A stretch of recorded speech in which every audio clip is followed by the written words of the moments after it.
Vamos a dar unos minutitos para que las personas se puedan integrar.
Podemos iniciar. Queremos darles a todos una cordial bienvenida en nombre de la Cámara Británica de Comercio de la República Dominicana. Entendemos que los posibles futuros impactos de esta pandemia del virus COVID-19 representan para nuestros miembros y relacionados una preocupación. Nuestro interés y esfuerzos están enfocados a apoyarles, asegurar la continuidad de sus negocios y a través de esta serie de seminarios virtuales queremos abordar diferentes temas de interés que puedan agregarle valor a las empresas. En el día de hoy estaremos hablando sobre el cumplimiento contractual, de la ejecución de las cláusulas de fuerza, caso fortuito y fuerza mayor, para el cumplimiento de las obligaciones contractuales. Queremos darle la bienvenida a nuestros panelistas en el día de hoy, a Maurice Vázquez, Luis Miguel de Camps y a Maurice Reyes, socios fundadores asociados respectivamente de la firma de abogados de Camps, Vázquez y Valeas. Bienvenidos y muchas gracias por acompañarnos en el día de hoy. Aprovecho y le paso la palabra a Maurice Vázquez, quien dará una breve introducción sobre el tema que vamos a tratar. Muchas gracias, Francesca. Y antes que nada, dar gracias a Dios por estar todos aquí presentes en este coloquio virtual. Para los que no me conocen, soy Maurice Vázquez, socio de la firma de abogados de Camps, Vázquez y Valera y miembro del Consejo de Directores de Bridgam. A los que no me conocen y a los que sí me conocen, saben que en otras circunstancias me hubiera gustado estar dirigiéndonos a todos los participantes de este coloquio, tratando de hablar de iniciativas empresariales o sociales que aporten a la nación. Sin embargo, el tema que nos ocupa es un tema de mucho impacto para toda la República Dominicana. Que nada, quería agradecer a Bridgam como órgano de discusión de los temas nacionales e internacionales y promotor de las relaciones entre el gobierno entre la República Dominicana y el Reino Unido, y a Francesca Ortiz especialmente, quien es su directora ejecutiva. El COVID-19 es un evento de fuerza mayor incontestable. Para nadie es un secreto de que el COVID-19 va a impactar en todas las áreas de la industria nacional. Más que pretender tener la verdad jurídica absoluta sobre un tema tan complejo, el objetivo de este coloquio virtual es analizar un hecho cierto que impactará de manera significativa a la nación. La interrupción de la economía mundial obligatoriamente impactará en la economía dominicana, derivando en un sinnúmero de incumplimientos contractuales entre el Estado y particulares, ya sean personas individuales o sociedades comerciales, y especialmente empresas privadas en el marco de la actividad empresarial dominicana. Hemos organizado el presente conversatorio de la siguiente manera. Luis Miguel de Camps hará un análisis de los elementos constitutivos de la fuerza mayor como causa liberatoria de responsabilidad civil. Amaury Reyes abordará el análisis de la jurisprudencia nacional e internacional sobre la materia, y Francesca dirigirá una ronda de preguntas y respuestas virtuales, en la cual abordaremos y analizaremos las inquietudes de algunos de los participantes y les exhortamos a hacernos cualquier pregunta durante la conversación a través del chat habilitado y que Francesca va a estar administrando. Le dejo la palabra a Luis Miguel de Camps. Muchísimas gracias, Amaury.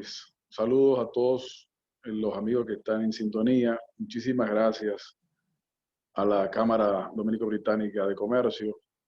En primer lugar, esperamos que todos ustedes y sus seres queridos se encuentren resguardados de esta amenaza sanitaria y que estamos seguros vamos a salir adelante, tomando las consideraciones de prudencia necesarias, no llegando al pánico y mucho menos extralimitándonos en lo que nos corresponderá hacer. Como bien mencionaba Amaury, quisiéramos nosotros hacer una aproximación inicial al tema, de manera que podamos estar todos contextualizados y entender dentro del contexto en que vamos a estar llevando a cabo esta discusión. Porque si bien está correctamente delimitado en el título de la conversación o en el título del conversatorio, pues hay muchas aristas que se pudieran desprender y tal vez no caen todavía dentro del ámbito de este conversatorio y tal vez serían objeto de otros conversatorios que pudieran producirse. En ese sentido, pues en la contextualización, en primer lugar, quisiéramos aclarar y declarar que esto es un ejercicio académico, es una conversación en donde vamos a discutir posibilidades. Como bien decía Maurice Vázquez, no hay una propiedad o pretender ser dueño de la verdad absoluta. Y ya veremos por qué en algunos de los casos particulares.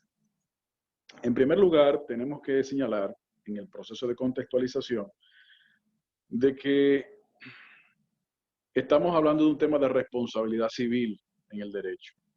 Responsabilidad civil tiene grandes divisiones, entre ellas las principales son las divisiones de responsabilidad civil extracontractual y responsabilidad civil contractual. En el caso que nos ocupa en esta conversación, estamos hablando de responsabilidad civil contractual, de manera particular y limitativa. Dicho eso, dentro de la responsabilidad civil contractual, tenemos que hablar de tipos de obligaciones. Y las obligaciones pueden ser divididas en obligaciones de dar, hacer y no hacer, pero también, dependiendo de otras características, pudieran ser divididas en obligaciones de medios y de resultados. Estos dos tipos de divisiones de obligaciones no son mutuamente excluyentes, pero obedecen a criterios de clasificación distintos.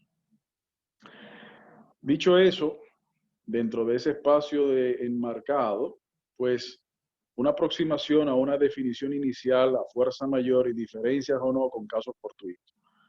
Pues lo primero que hay que recordar, como nuestro derecho y la mayoría de los derechos organizados, pues los orígenes de derechos romanos, había una diferenciación en ese entonces entre casus, designaba a los eventos imprevisibles, y vis mayor, que diseñaba a una fuerza irresistible, aunque pudiera haber sido prevista. Esta diferencia que se planteaba en los orígenes del derecho romano,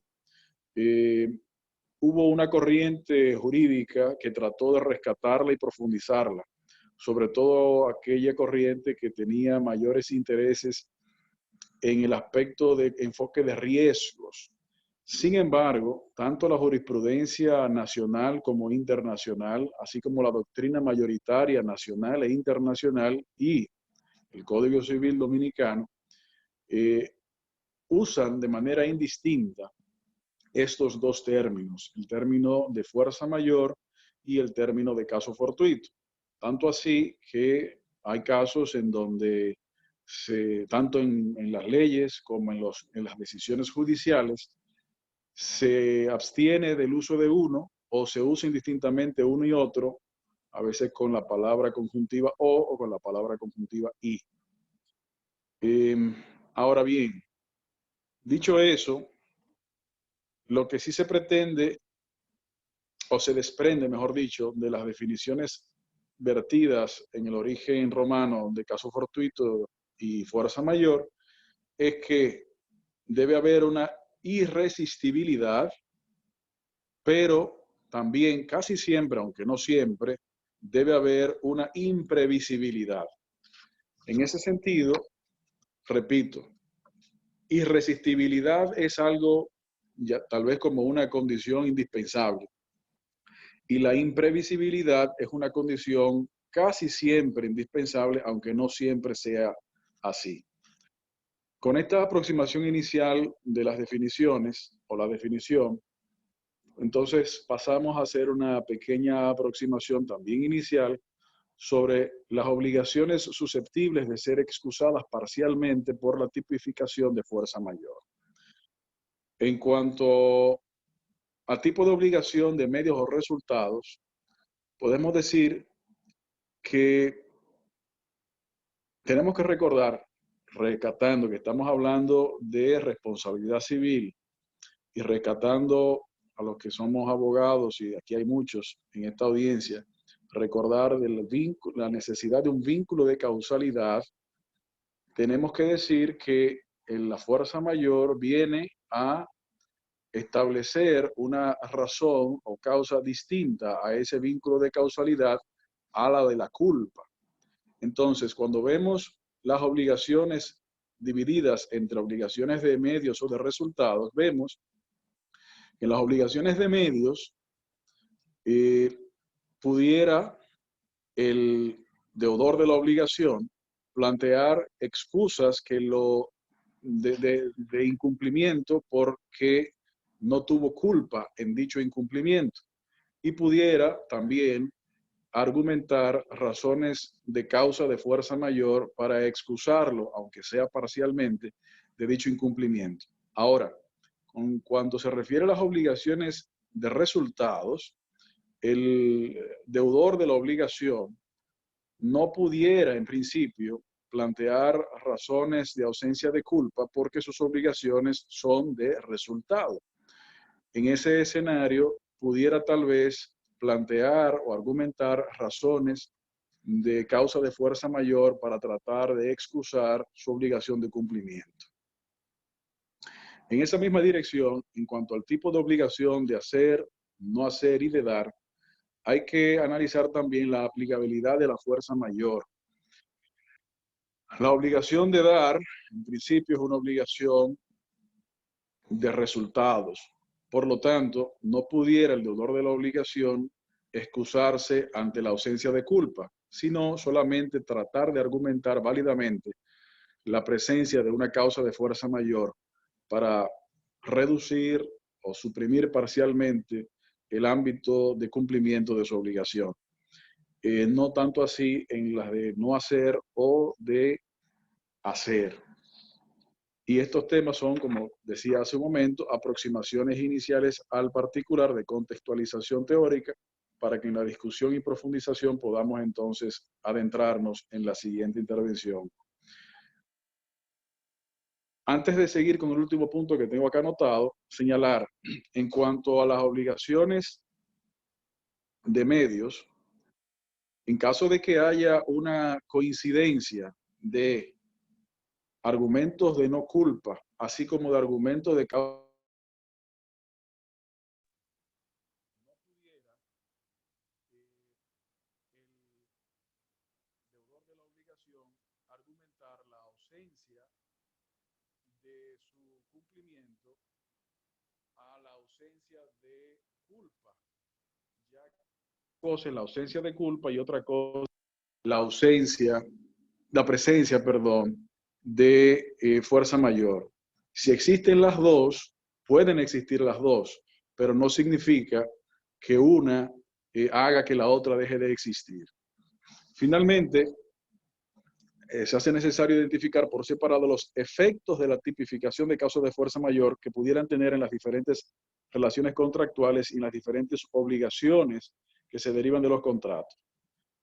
Para ello queremos destacar que cada caso debe ser evaluado en particular, porque si bien es cierto que corresponde a la apreciación del juez la determinación de la tipificación o no de la fuerza mayor, la misma está sujeta a supervisión de los tribunales superiores.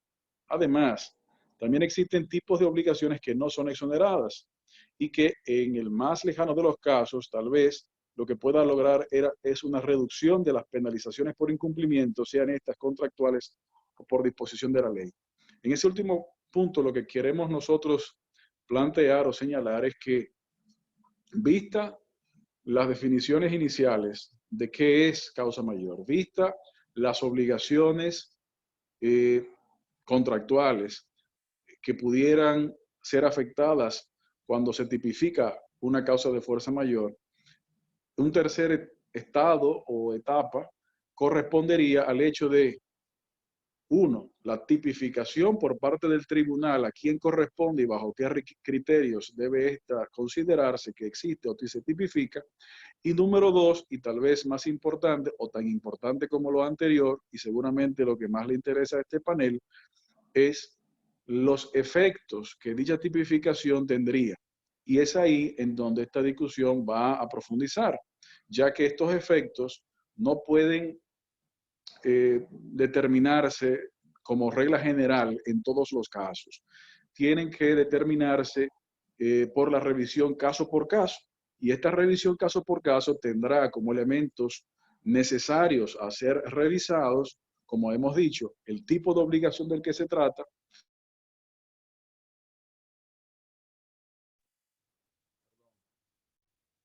el tipo de incumplimiento al que excusar, pero también el tipo de relación contractual y la duración de la fuerza mayor, los efectos inmediatos, los efectos posteriores, y con todos esos detalles, pues poder valorar el tribunal hasta dónde se puede llegar. Dicho eso, y de manera de conclusión de esta primera intervención nuestra, decir que sí está sentado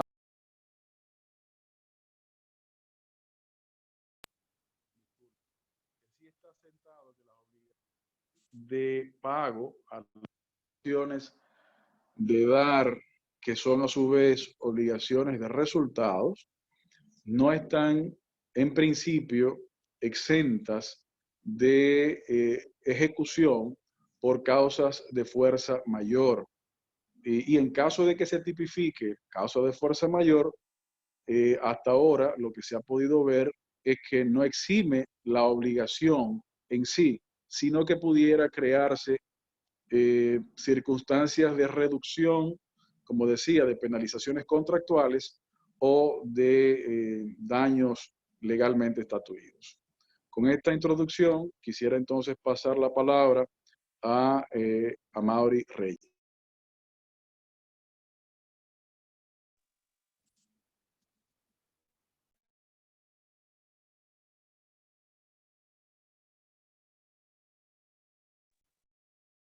Bueno, Amaury, te damos la palabra.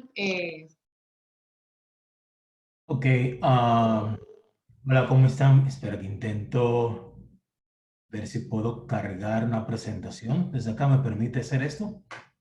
Sí, tienes que darle la opción de Share Screen.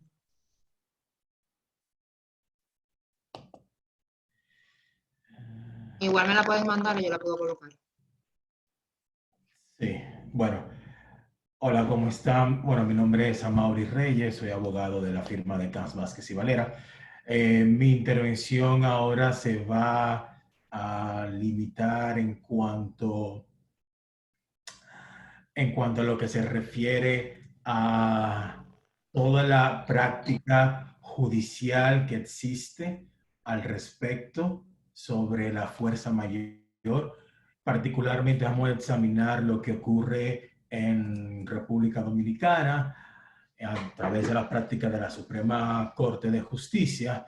De igual forma, también vamos a examinar lo que acontece con la práctica en el derecho comparado, donde voy a tomar dos ejemplos sustanciales a los que se refiere, por ejemplo, a Francia, sobre todo la Corte de Casación, aunque no se ha pronunciado sobre ningún tema bastante concreto sobre epidemias pandémicas, pero a la vez sí vamos a examinar algunas decisiones relativamente sobre la fuerza mayor en algunos tribunales de instancia, como cortes de apelación y uno que otro tribunal de primera instancia, examinando en un caso la situación del COVID-19 y en otro caso como tal, examinando la situación relacionada a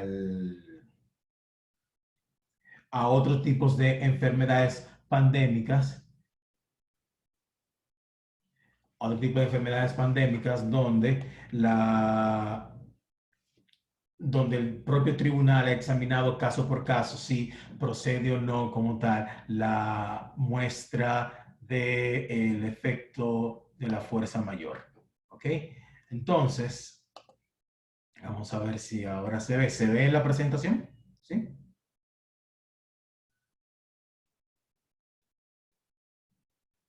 Francesca, ¿se observa? Sí, ok. Bueno, entonces en ese caso, bueno, pasamos a examinar algunos aspectos fundamentales sobre esto, ¿no? Bien, entonces como dije, vamos a ver la práctica de la República Dominicana primero.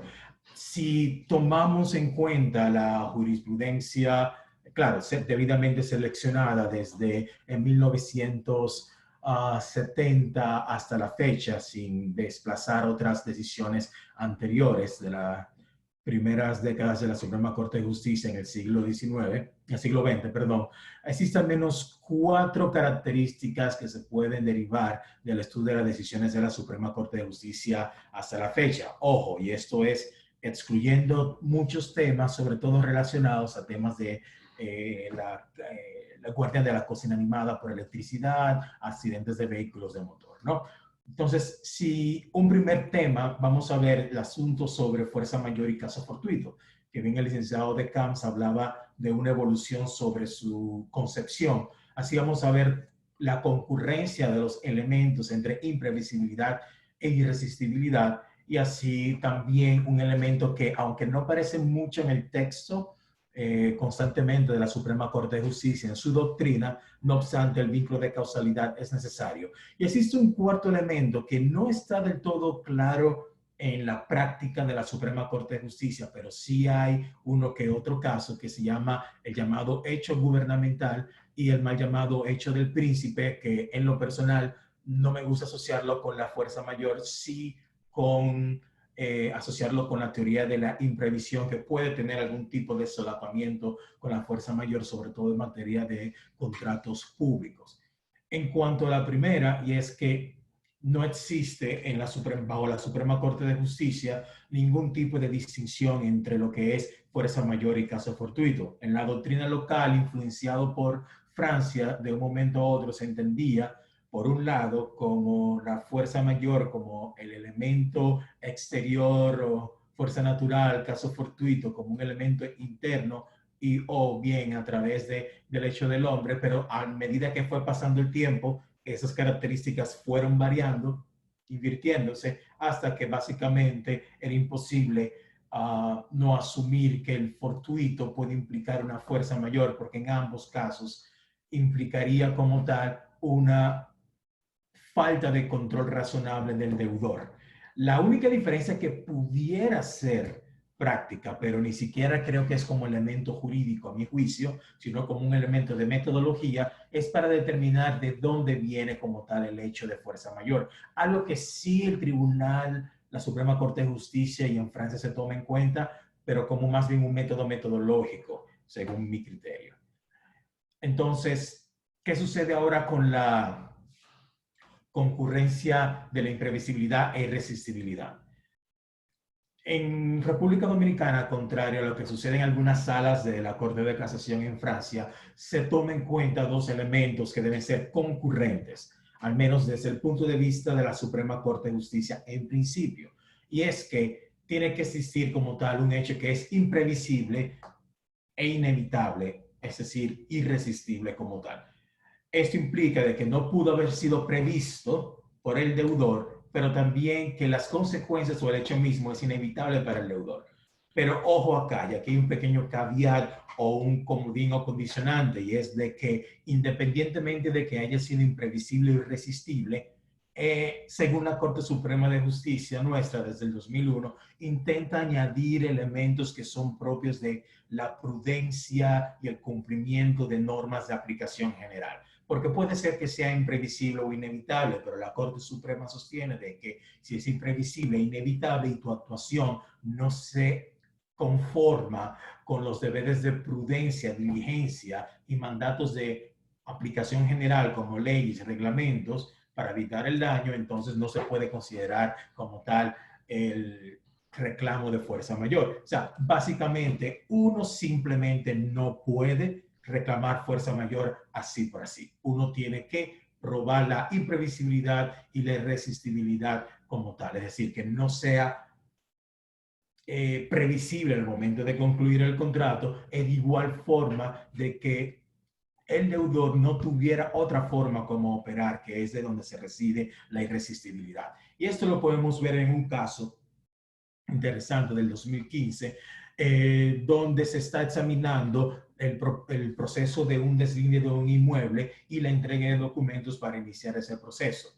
Bien, y se demandó y eventualmente llegó a la Corte Suprema examinándose bajo los artículos 1147 y 1148 del Código Civil, que estos son los dos artículos esenciales para determinar si existe responsabilidad o no para pagar daños y perjuicios, salvo causa extraña y bien fuerza mayor o causa o hecho fortuito. En este caso, la Suprema Corte de Justicia, entendiendo de que al tratarse de una obligación como tal de resultados, ¿no? Como la entrega de documentos y la entrega de documentos para iniciar el proceso de deslinde, bastaría la prueba de la inejecución o la inejecución deficiente. Pero la Suprema Corte de Justicia entendió acá que existía un ámbito de fuerza mayor. Y es que las razones por las cuales no pudo actuar la persona que estaba encargada de hacer el deslinde es porque el expediente estaba varado en el Tribunal Superior de Tierra durante años. El tribunal entendió, y eso es muy interesante, no le dio tanto peso a la imprevisibilidad, porque era previsible que el tribunal como tal pudiera durar en sí mismo. Lo que no era previsible que iba a durar 2 años sin hacer nada, irresistible porque no podía hacer nada ni intervenir para que el proceso de deslinde pudiera continuar. Y en ese caso, la Suprema Corte reconoció la existencia como tal de fuerza mayor. En otros casos, por ejemplo, y aquí la Suprema Corte tiene un criterio adicional a los criterios legales. y aquí quizás voy un poco más hacia atrás. En República Dominicana, contrario a lo que sucede más o menos en Nueva York o lo que sucede en el Reino Unido, particularmente en Londres y en Escocia, en República Dominicana existe la idea de fuerza mayor desde dos puntos de vista, o está contractualmente establecido o es una cuestión de ley.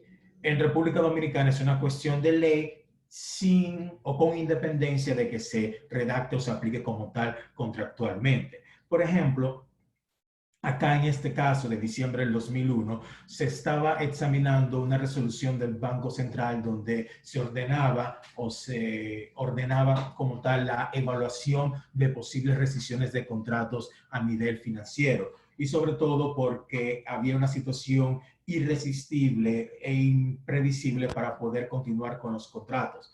No obstante, la Corte Suprema de Justicia consideró de que una de dos. Primero, no puede considerarse que en este caso se ordena una rescisión pura y simple unilateral, simplemente se ordenó la evaluación de dicha posibilidad.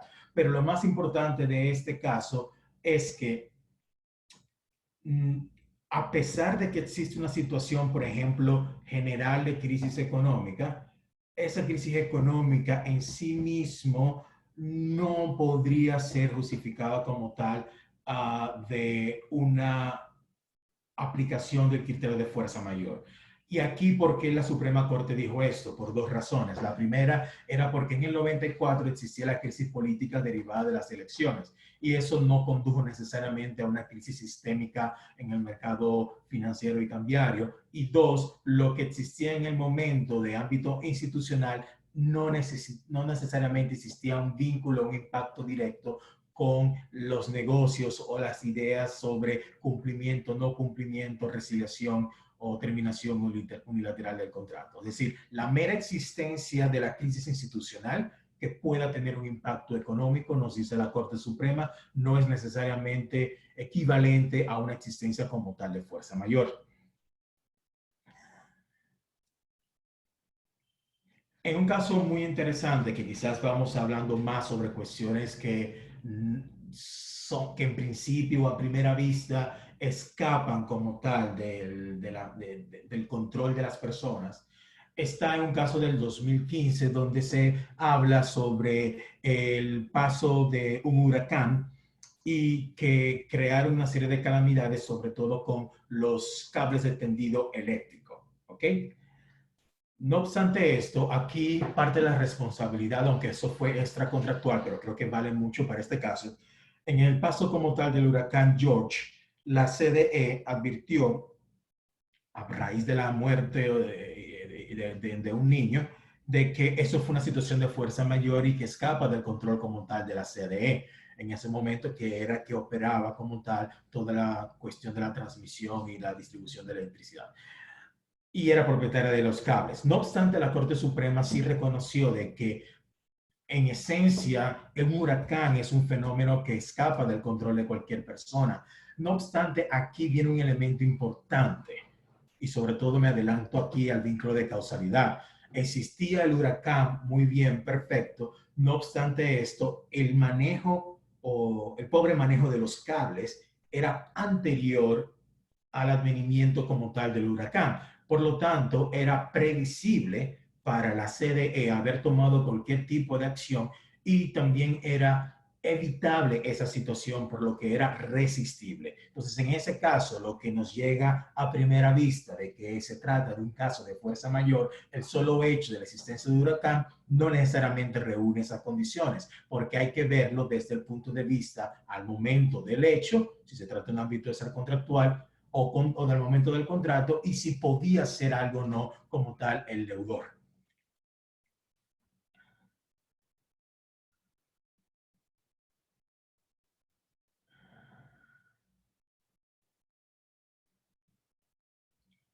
Ok, bueno, estoy adelantando para ir como tal ganando tiempo.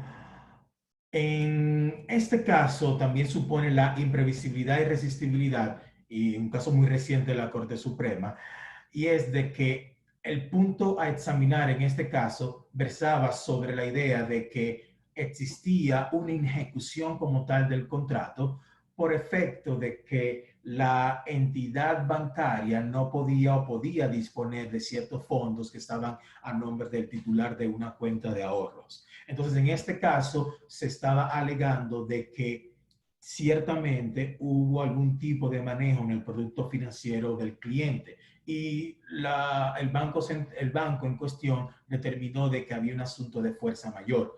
Nótese que en este caso la Suprema Corte de Justicia tiene dos elementos esenciales a examinar. La primera es de que, bueno, puedes alegar la fuerza mayor, pero esa carga de la prueba siempre le va a corresponder al deudor o a la persona que alegue como tal la fuerza mayor. En segundo lugar, no solamente es presentar la prueba, también acreditarla, es decir, vincularla con el hecho como tal en cuestión. Y en ese caso nunca se obtuvo como tal el consentimiento de la persona, ni siquiera se le informó que se estaba realizando como tal ese manejo de los productos financieros como tal de ese cliente. Esto nos lleva a considerar de que en la medida de que existen obligaciones de seguridad a cargo de entidades que tengan algún grado de profesionalidad en el manejo de sus negocios jurídicos, tendrán un elemento muchísimo más fuerte para poder destruir esa presunción de que no hay como tal fuerza mayor o que están en la mejor posición de poder cumplir con su obligación. Y ojo, la Suprema Corte de Justicia, en la medida que puede hacerlo, siempre trae a colación la cuestión de si existe o no un elemento de prueba que no solamente prueba lo imprevisible y lo irresistible, también si esa persona, el deudor, se comportó como tal de manera adecuada. ¿Ok? Por ejemplo, en este caso del 2016 se trataba de que por error se habían cortado como tal los cables de seguridad y que cuando una persona entró a robar a la casa de otra persona, no sonó la alarma por haberse cortado esos cables de seguridad. Estaba alegando la empresa de que eso fue una cuestión de fuerza mayor y que no se había probado, de que esa violación al contrato de no mantener el servicio activo no era como tal vinculante o no era imputable a la compañía de seguridad. No obstante esto, aquí el tribunal examinó que entre el hecho de la fuerza mayor y el hecho del robo no había ningún vínculo de causalidad. El vínculo de causalidad que sí había es que por no haber sonado la alarma, entonces se provocó el robo. Para esto, la Suprema Corte de Justicia entiende de que el nivel de profesionalidad de esa compañía de seguridad debió haber estado a la altura de comprobar en todo momento de que realmente existía algún tipo de hecho que tenía que haber reparado por las leyes de normas de prudencia. Por ejemplo, si cada noche o cada día revisa como tal los cables, lo cual nunca ocurrió en este caso.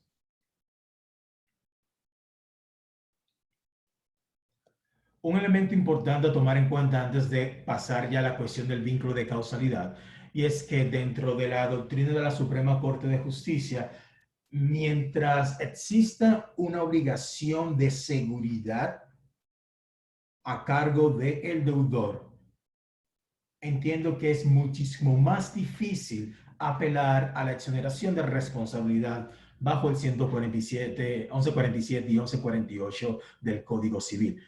Y eso se explica evidentemente porque se coloca una serie de circunstancias, documentos, objetos o hasta la propia vida al cuidado del otro. Y eso es lo que la Suprema Corte de Justicia desde el 2013 hasta bien entrado en el 2018 ha mantenido de manera constante respecto a la obligación de seguridad que existe en los parqueos de algunos centros de comercio, porque la Suprema Corte lo vincula como una obligación de medios directamente a esa facultad o esa obligación que tiene de vigilar el cliente y vigilar los intereses del cliente, siempre y cuando se pueda probar de que existe una relación contractual al respecto para que se dé automáticamente ese depósito asalariado o no asalariado y en sí pueda responder como tal la persona. Pero ojo, eso no quiere decir que no existe la fuerza mayor. Es simplemente de que la fuerza mayor y el caso fortuito no podrán ser argumentos, sobre todo cuando existen faltas graves. Podrán serlo, pero el estándar de prueba es sumamente alto como tal al respecto. Otro elemento a considerar, y sobre todo en el ámbito del vínculo de causalidad, y ya como habíamos hablado en otra instancia, y es de que el asunto de la fuerza mayor y los cumplimientos contractuales siempre debe estar vinculado con la unión de la causalidad entre el hecho que me impide actuar y la obligación que como tal está a mi cargo. Entonces, aquí la Suprema Corte de Justicia, y quizás siguiendo un poco el formalismo francés de algunas cámaras de la Corte de Casación francesa, se nota de que no es meramente el alegato del hecho, hay que como tal vincularlo a la facultad o no que yo tengo como tal para cumplir. Eso es por una parte. Y dos, no solamente tengo que vincular el hecho mismo con la obligación que yo tengo que cumplir, eso va también a incidir en qué tipo de deudor yo soy.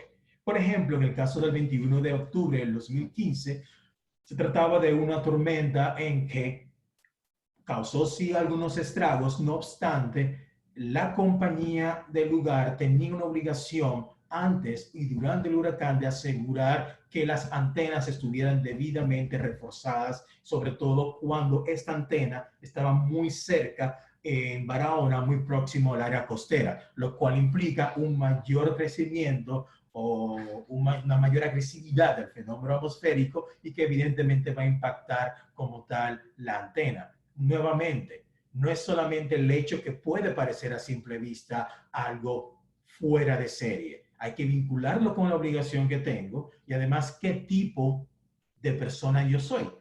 En este caso, como yo soy una compañía que instala antenas y se supone que yo soy en vigilancia, en esa circunstancia de una tormenta frente a un ámbito costera, yo debía haber tomado mayor precaución. Por lo tanto, aquí la Suprema Corte entendió de que no había la imprevisibilidad o bien como tal la irresistibilidad.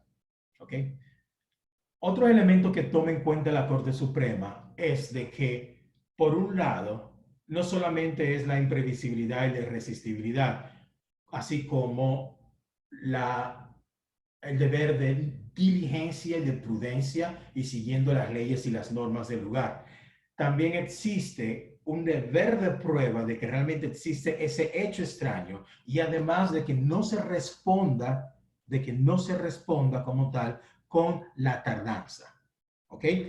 Aquí hay varios casos interesantes. O sea, por ejemplo, este caso del 19 de febrero, la sentencia 57, podemos ver de que en este caso una compañía de construcción había detenido como tal los trabajos por supuestas causas de dilación en cuanto a los materiales y las piezas faltantes para poder iniciar el trabajo. Y al iniciarlo tardíamente, trató de buscar exoneración o mitigación de su incumplimiento. El problema en este caso, como bien lo asumió la Suprema Corte, es de que bien en los hechos a primera vista podría parecer una circunstancia de fuerza mayor, pero la Suprema entendió de que jamás se probó en qué consistía esa fuerza mayor y además el nivel de tardanza a la hora de oponer o de hacer exigible la existencia como tal de una fuerza mayor. O pues, también por una sentencia del 2013 en la cual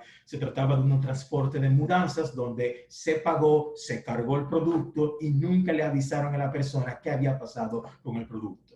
Claro, como transportistas es muy difícil oponer o exigir la existencia como tal de una fuerza mayor, pero el hecho de que se tardó demasiado para hacer oponible esto, se nota de que aquí el elemento de fuerza mayor como tal no fue aplicable reconocible por el tribunal. Y un caso que realmente me gusta mucho, que es de un caso de Viamar del 30 de julio del 2008, muy interesante. El dueño del vehículo fue al concesionario y como tal pidió que se le arreglara algo del vehículo con las piezas originales. No obstante, el concesionario sabía que no existían las piezas originales. No obstante, tardó meses en proponerle al cliente, como en efecto lo hizo, que lo iba a hacer con piezas rectificadas y reparadas. Entonces, ¿qué sucede? No pudo alegar la fuerza mayor, en este caso, el concesionario, por el nivel de tardanza que tuvo. Y eso, como tal, supuso que la Corte de Casación Dominicana rechazara como tal su recurso como tal de casación. Ahora, la búsqueda de alternativas. O sea, ok, no está roto, simplemente vamos a llamarle fuerza mayor, no incumplido, vamos a llamarle como tal fuerza mayor. Hay un elemento particularmente interesante y vamos a recopilar.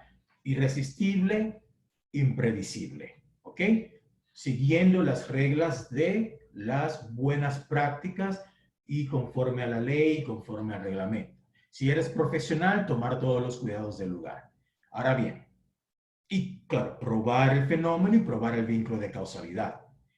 Puede existir una circunstancia donde exista el fenómeno extraño, incida como tal en la obligación, puede ser probado. Ahora existe una demora, pero en la búsqueda de alternativas. Entonces, ¿qué sucede? Puede darse el caso en que en un momento dado está la fuerza mayor y no has tomado la diligencia de buscar alternativas, entonces ahí estamos totalmente fritos, ahí no hay fuerza mayor. De hecho, los tribunales están observando, dependiendo del caso, porque todo esto es caso por caso, si habían o no alternativas, o si al menos se hizo la diligencia de que habían como tal alternativas. Y evidentemente, dependiendo si el contrato es intuito o no intuito persona, ahí puede indicar o no, o jugar un mayor rol la cuestión de si la fuerza mayor como tal aplica o, perdón, o no aplica. Bien, en este caso también de un concesionario es el mejor ejemplo donde tardíamente se le presentó una alternativa como tal al deudor cuando la tenía presente.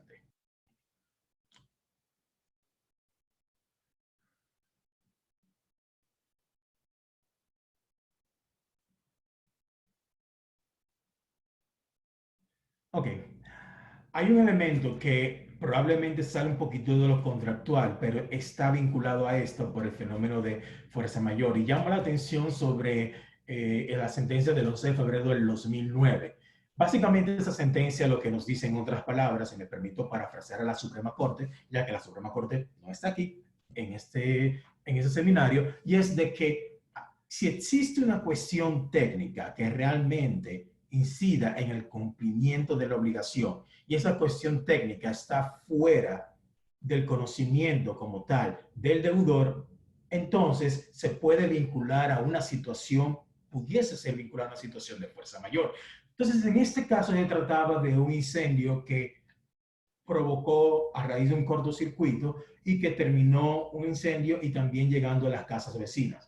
Acá la Suprema Corte de Justicia examinó de que sí exactamente hubo un problema en cuanto a la distribución de electricidad al punto de entrega, pero como se originó al interno del hogar y el interno del hogar no presentaba como tal problemas razonables para cualquier persona, esa situación que salió fuera de control por un cortocircuito supuso una situación ajena a la voluntad del deudor. ¿Por qué? Porque el deudor no era un electricista. El deudor confiaba de que las conexiones estaban conforme a las leyes, las ordenanzas y la prudencia. O sea, no tenía razón por la cual saber que en cualquier momento podría producir un cortocircuito y por ende provocar como tal el incendio. Entonces, la enseñanza, y que me permito parafrasear de esa sentencia, es la cuestión técnica si escapa fuera del conocimiento del deudor. Y esa cuestión técnica es importante a la hora de determinar el cumplimiento o no de una obligación. Es más probable que se le aceptaría una fuerza mayor que si fuera una persona con conocimiento técnico del lugar, ¿no? Y entonces, esa es la situación que, por ejemplo, nos lleva a los profesionales. Cuando son profesionales, los que están involucrados, como deudor o dentro de unas partes, al menos las decisiones en República Dominicana y Francia dicen de que si se trataba de un hecho imprevisible, irresistible, pero está desconectado al nivel de profesionalidad, es muy probable de que puedan oponer la fuerza mayor. Pero en este caso de marzo del 2014, la construcción como tal de la antena y la falta de seguridad de la antena frente al ámbito costero de Barahona al pasar una tormenta tropical, evidentemente esa compañía que tenía el conocimiento técnico debió haber step it up, ponerse a la altura de las circunstancias. Ahí la Suprema Corte fue muy estricta en no reconocerle como tal la fuerza mayor en ese caso. Este caso me gusta mucho, que vamos a ver ahora, sobre todo, porque es un caso donde se elige la fuerza mayor y sin embargo sale totalmente desastroso, ¿no? Y es de que el mismo hecho de la antena se supone de que si tú eres una compañía que tu objeto social es la instalación de antenas y mantenerlas seguras, sobre todo al suelo y subsuelo, debías saber que la tormenta tropical, al pasar en República Dominicana por esa zona, tenía que asegurarla mucho más. Y aquí es un buen ejemplo donde la fuerza mayor para los profesionales frente a no profesionales es muy complicada y el estándar es podría ser bastante alto, al menos en este tipo de circunstancias como tal. ¿Bien?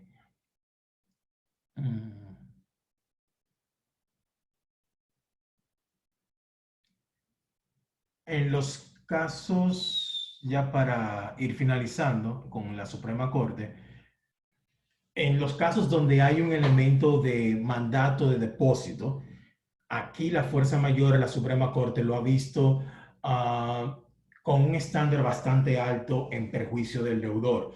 Por ejemplo, hay dos casos. Hay un caso donde una persona entregó su documento de identidad a una empresa que rentaba vehículos y sin embargo la empresa que rentaba vehículos fue objeto de un robo, pero la empresa esta nunca guardó en la caja fuerte el documento del cliente que alquiló el vehículo. Entonces el tribunal sostuvo de que había un contrato como tal de mandato y depositario y que debía tomar todas las prevenciones del lugar. En este caso, la prevención del lugar, ¿cuál era? Guardar el documento de identidad en la caja fuerte en otro lugar, porque al estar en la intemperie sobre el escritorio que tenía acceso cualquier tercero, evidentemente fue un acto de imprudencia que el tribunal no asumió como tal,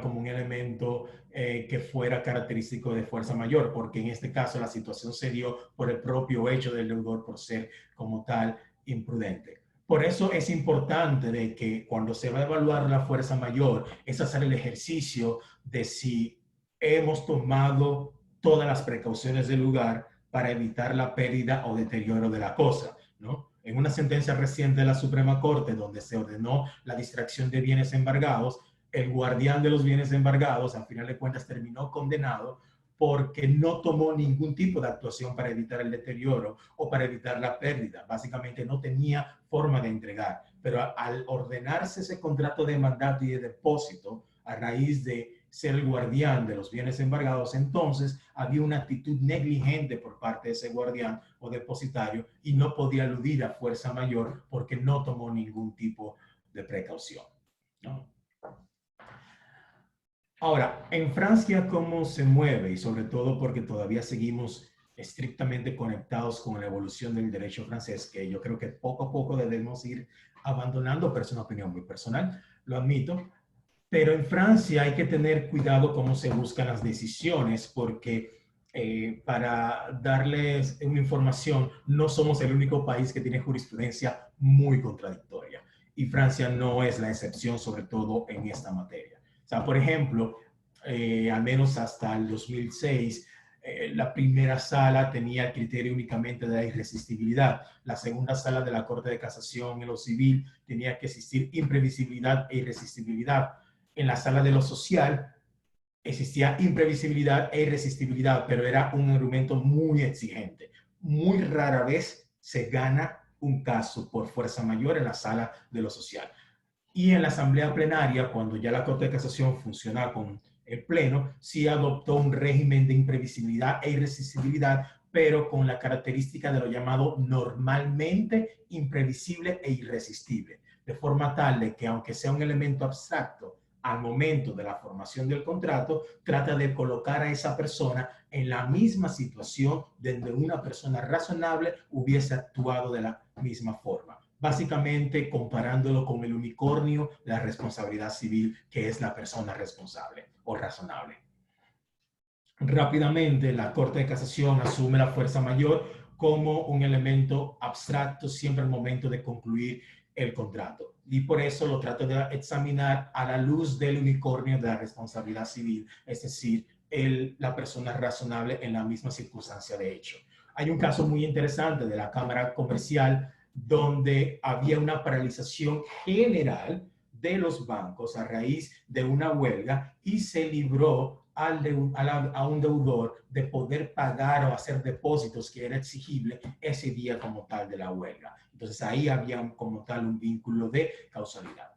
Ahora, algo que la Suprema Corte de Justicia al menos no reconoce formalmente, pero sí en Francia hay ciertas actuaciones, al menos en la primera sala, en algunas pocas decisiones de la segunda sala de la Corte de Casación francesa, y es que es probable que lo encontremos con un hecho previsible, pero que aún así sea irresistible. O sea, yo puedo prever que en cualquier momento la batería se vaya a corroer, pero hay un momento en el cual yo estoy en el medio de la carretera, ¿no?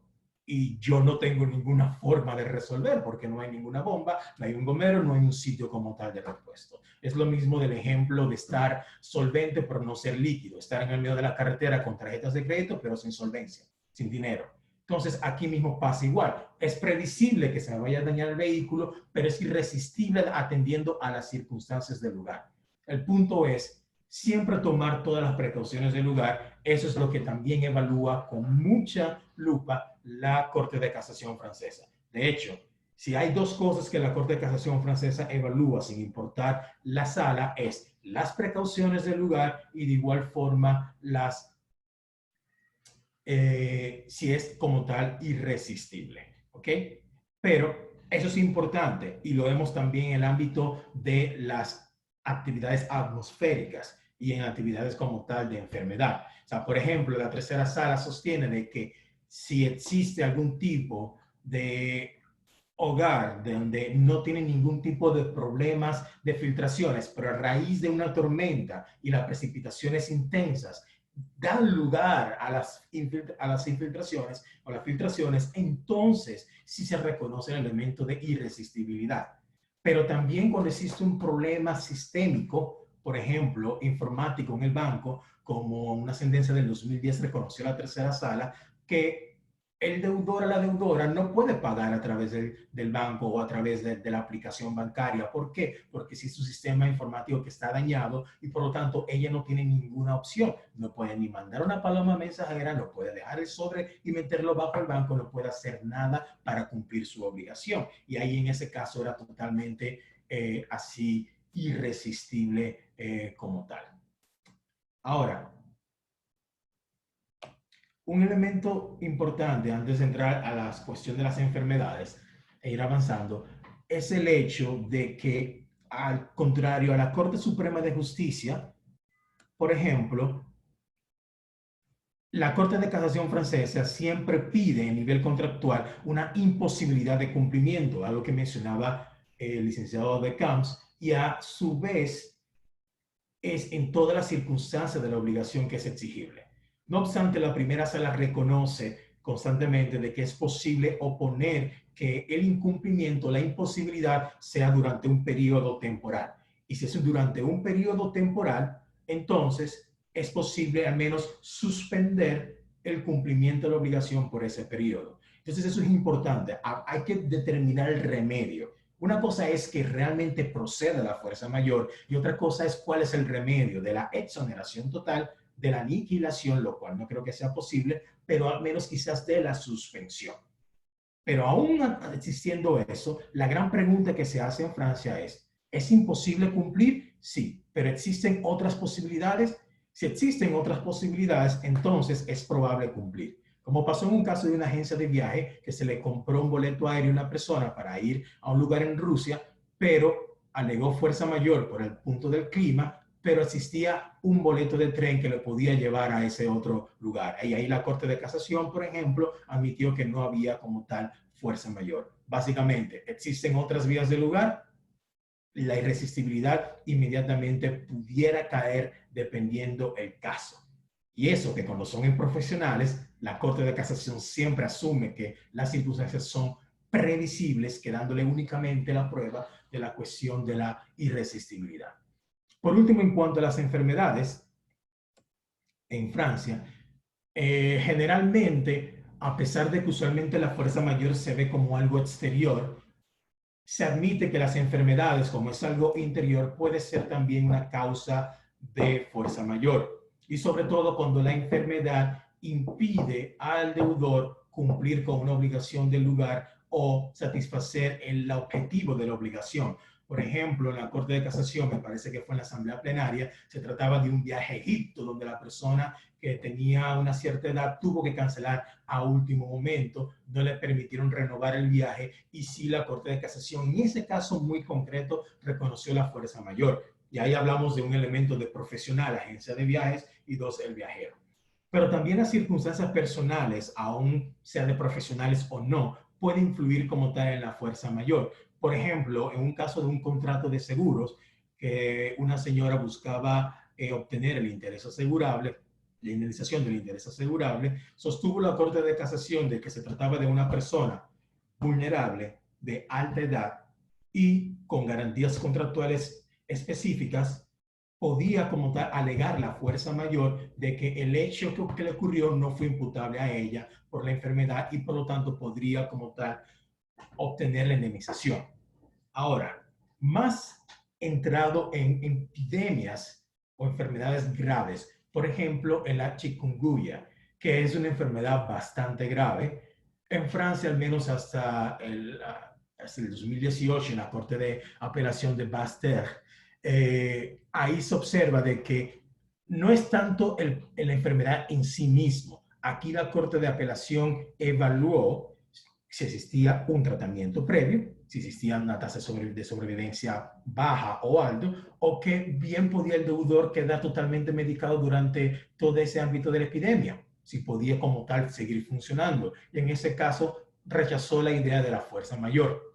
En el caso del dengue, peor todavía, como no hay una propagación pandémica del dengue como tal y la capacidad de recuperación y de prevención son muy altas, a pesar de que la enfermedad es bastante grave, una corte de apelación en Francia sostuvo de que no se podría alegar fuerza mayor porque no se había hecho el vínculo con el objeto.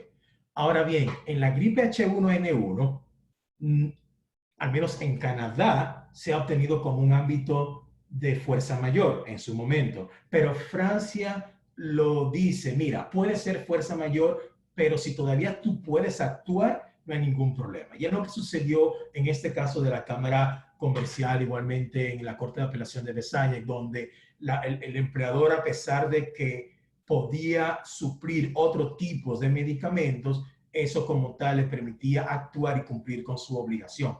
Ahora, y si se puede cumplir con la obligación con independencia de la enfermedad del empleado, siendo el empleado fungible, entonces no podía aplicar como tal la fuerza mayor. Y eso es como tal nos enseña todo esto. O sea, la idea general de las epidemias o de las pandemias es de que debe existir un vínculo de causalidad entre la epidemia y la imposibilidad de cumplimiento. ¿Ok? Y que siempre cuando no existe ninguna otra posibilidad como tal de poder en sí mismo cumplir. Vinculado con esto, sobre todo por el ámbito que estamos viendo actualmente, en Francia usualmente se utiliza, y muy rara vez en República Dominicana, que al menos en la Cámara Civil, no recuerdo en la Cámara de lo Contencioso Administrativa, tercera sala, es que en Francia puede existir el hecho del príncipe, que es un criterio que no me gusta mucho, pero el hecho del príncipe o el hecho de la autoridad pública.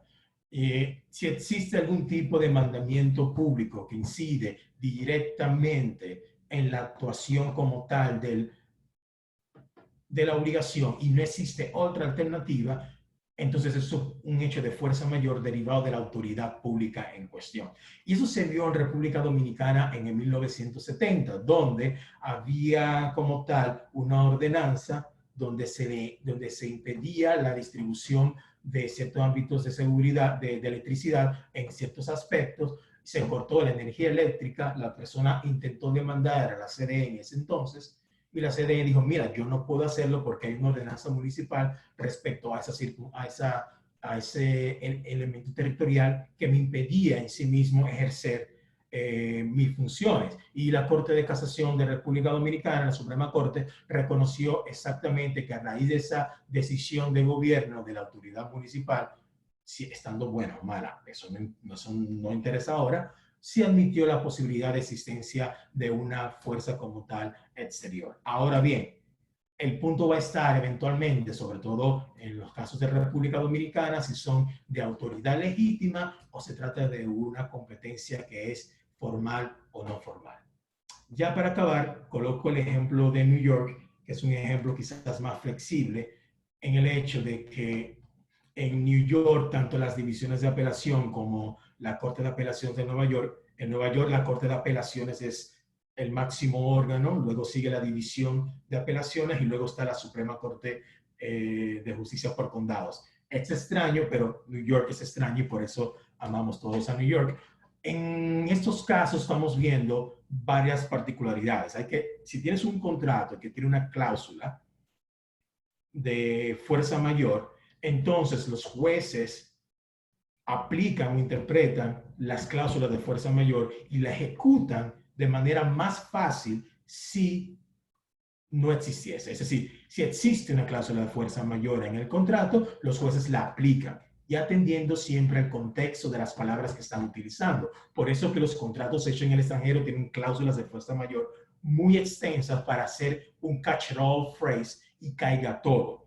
Y así que tienen que ser relativamente específicas. Ahora, si no tienen esa cláusula, el riesgo como tal es de que los tribunales no reconocen la fuerza mayor, sea que sea algo tan manifiestamente grosero, pero de lo contrario no reconoce nada y al menos no reconoce que el riesgo económico sea un supuesto de hecho para la fuerza mayor, pero de nuevo habrá que ver cómo las cortes en Nueva York responden a estas circunstancias donde el contrato es más lo que vale. Básicamente es el alegato de incumplimiento de la fuerza por fuerza mayor es en sí mismo una fuerza mayor. Sí, es básicamente eso. O sea, alegar la fuerza mayor es en sí mismo una actividad de fuerza mayor. Por eso es que cada caso es único y distinto. Hay que verificar cada contrato y sus cláusulas, verificar el régimen de penalidades, verificar la naturaleza de las obligaciones, ver si se trata de profesionales, distinguir entre imposible incumplimiento e imposible cumplimiento temporal, fuerza mayor, distinguirlo de lo que son los remedios ante la fuerza mayor, la existencia o no de actuación prudente y si se agotaron o no todas las vías posibles para cumplir con la obligación y si había como tal otras vías posibles de la fuerza mayor. En conclusión, básicamente, cuando hay fuerza mayor, como dice Jarabe de Palo, todo depende. Gracias. Gracias a Maurice por tu intervención. Voy a aprovechar porque nos han hecho varias preguntas y una de ellas es que si en un contrato se debe efectuar un pago y ante esta pandemia, si se puede exigir a un arrendador que no cobre por un alquiler, alegando fuerza mayor. Bueno, comenzando por donde terminó Mauri, depende. Un arrendamiento, hay que considerar el caso. Primero, ¿es un arrendamiento domiciliario o es un arrendamiento comercial?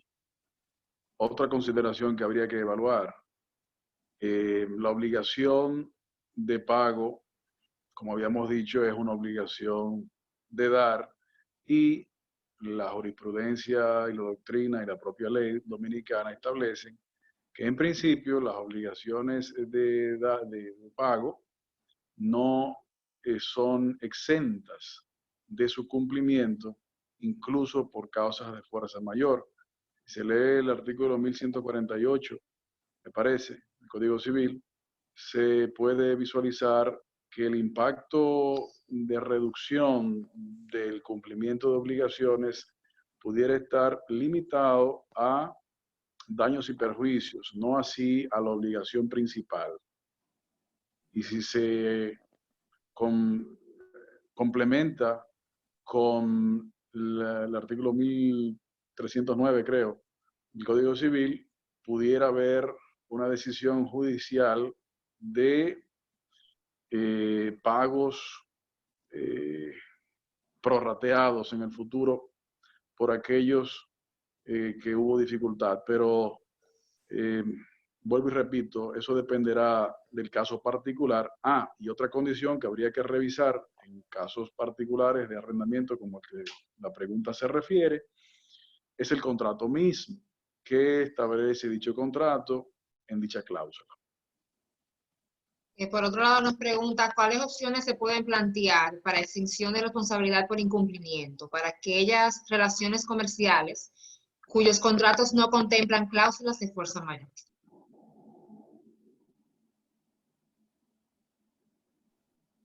Bueno, depende, la tiene más complicada, porque entonces debería, es un contrato hecho en República Dominicana, que se base en las leyes de República Dominicana.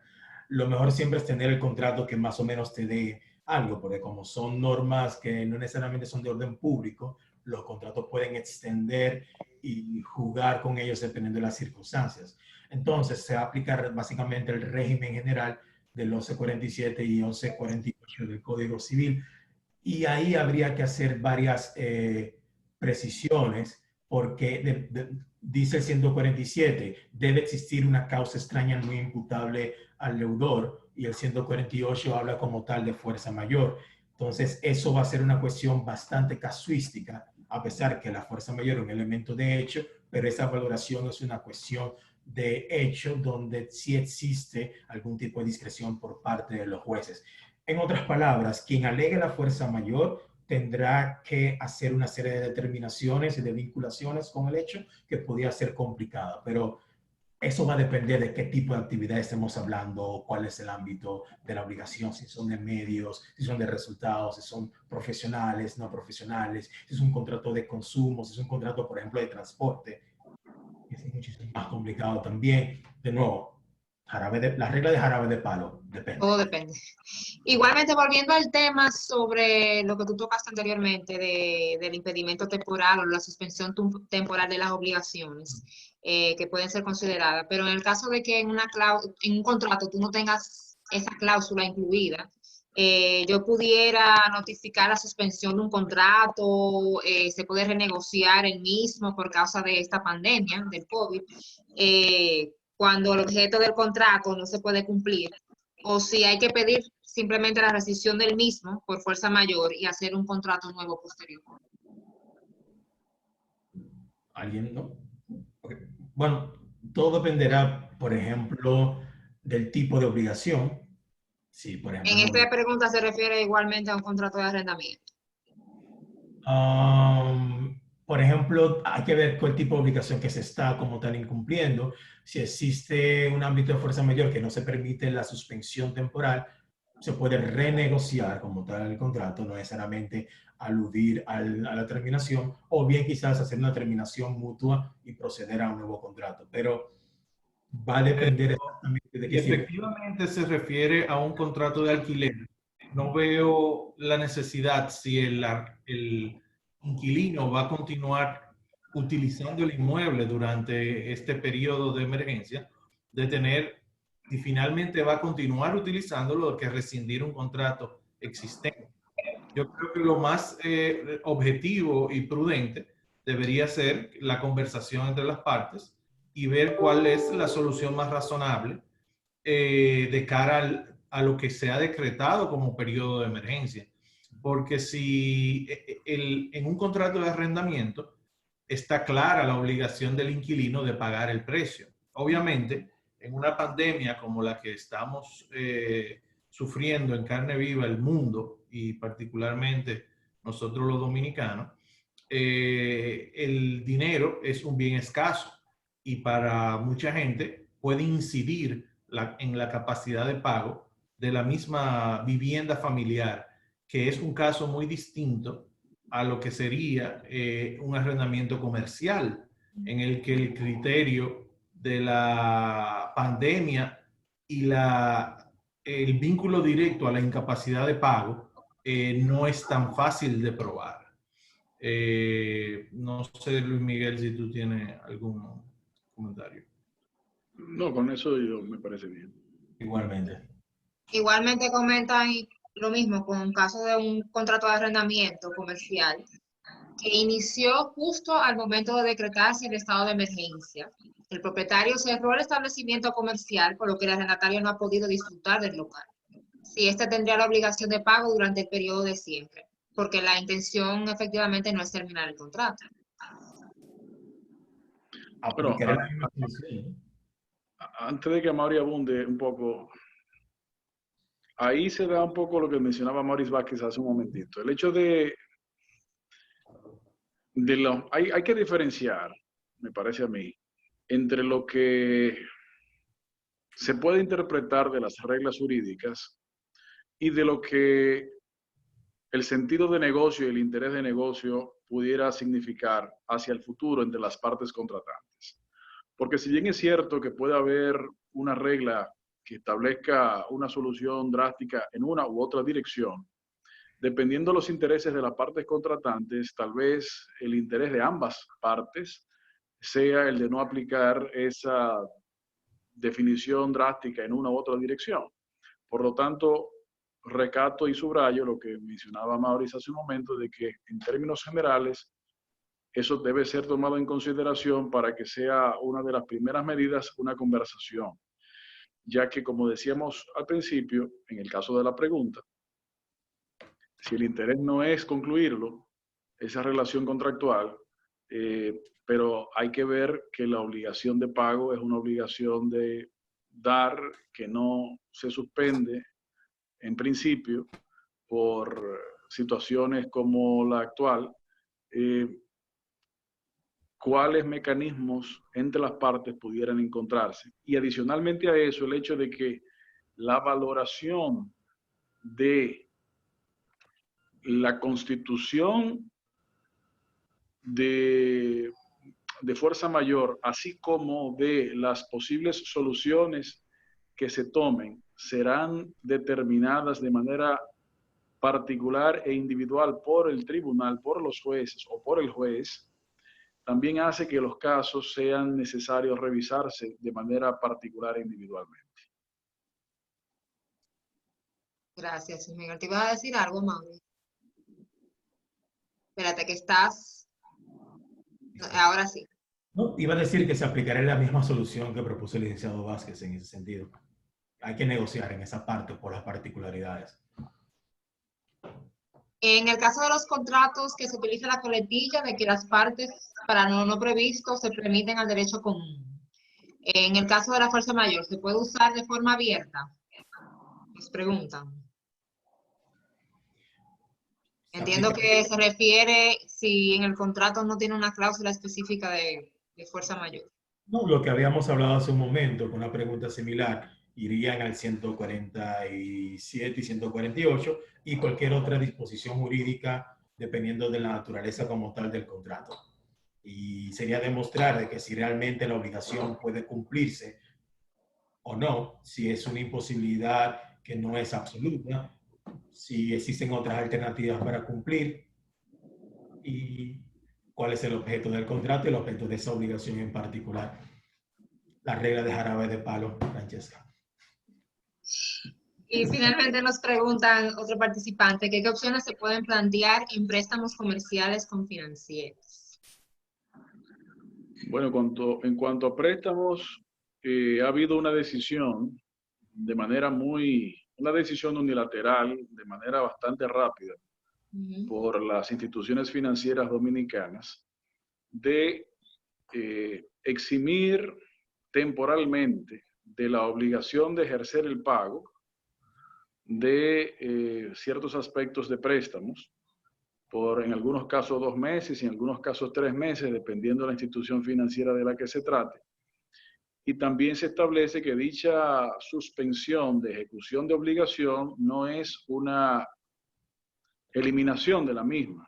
Es decir, las cuotas que se suspenden su obligación de pago temporalmente tendrán que ser prorrateadas en los meses subsiguientes, según la institución de que se trate.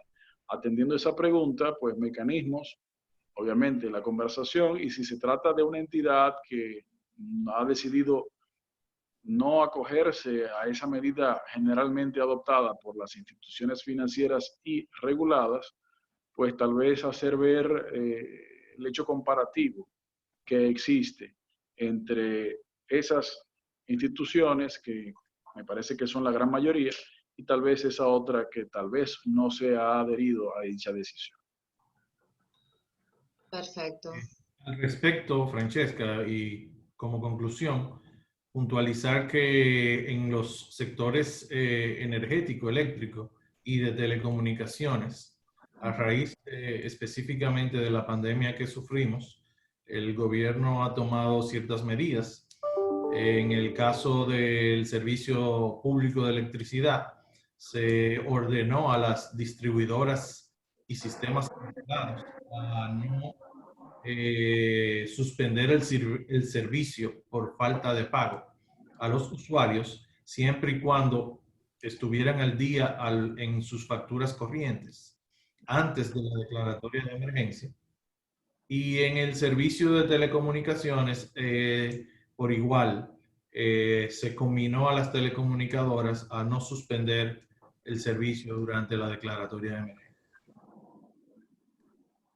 Okay. Es igualmente, pero eso no te exime de la obligación del pago. No, nunca en la vida, nunca en la vida.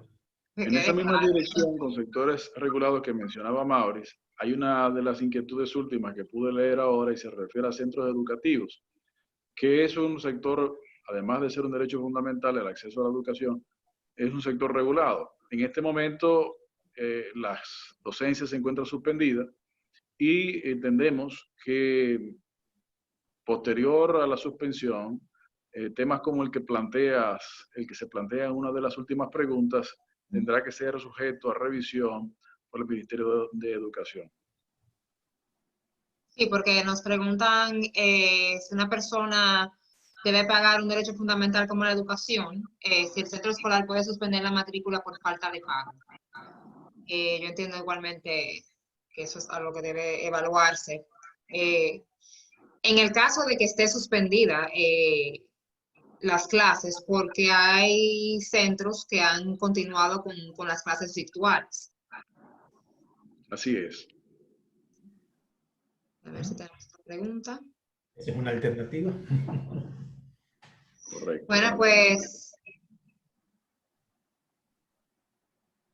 pues entonces nada, agradecerles tanto a Maurice Vázquez, Luis Miguel de Camps, a Maurice Reyes por su participación en el día de hoy, un tema bastante amplio e interesante.